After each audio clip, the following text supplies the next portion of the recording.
ও মা কই যাও গো? হ্যাঁ কই যাও এই চাকু আতো লইয়া? আমি বেটা কয়টা লাউ পাতা আনতাম, লাউ পাতা ভর্তা খাইতাম জানে পর।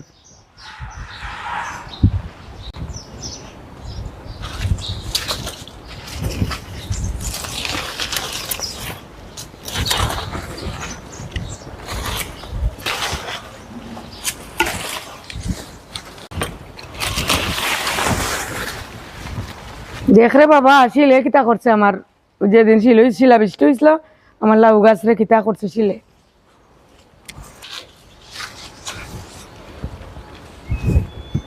বঞ্জীবনী পুত কল ভালো আছো নি গো?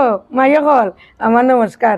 মাসির জানে চাইছে লাউ পাতার বর্তা খাইতাম। দেখো শিলা বৃষ্টি আমার গাছটার একবারে ফুক্কা ফুক্কা করে লিছে।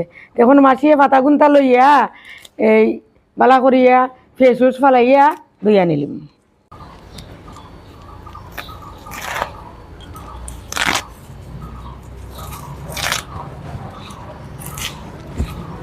ফাতার ফেস বাঁচে লিছি গমা এগল সুন্দর করিয়া এখন এগুন তারে বালা করে দিয়া লই আইম। লাউ পাতা বর্তাত দিবার লাগে আমি একটু কালার ইসা সুটকি বাজি লইলাম। আমার সুটকি বাজা হয়ে গেছে, এখন আমি লামাই লিলাম। এখন আমি লাউ পাতা টালার লাগে করে দিলাম। কয়রুয়া রসুন দিলাম, ওদৌকা কয়টা কাঁচামরিচ দিলাম, পেঁয়াজ দিলাম, দিয়া এগুন ধরে টালিলিম।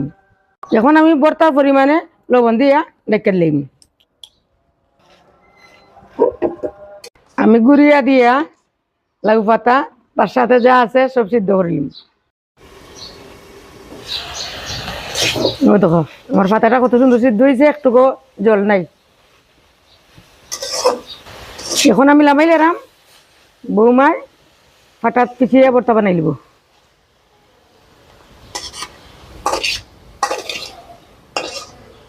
না কই গেলা গোমাই? কিতা মা? ও নেও সুটকি আগে বাটিও, তারপরে ও পাতা গুনতা বাটিয়া বর্তা বানাইলাম। আচ্ছা, এখন আমি ইসা মাছের শুটকিটা ফিসিলাম। শুটকি ফিসে হয়ে গেছে, এখন আমি পাতাগুলা দিলাম।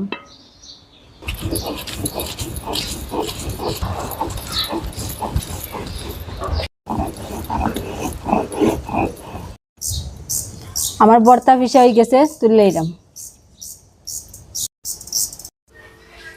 আমা গরম গরম ভাত দিয়া লাউ পাতার বর্তা খাইয়া দেখুন কিলা নিছে।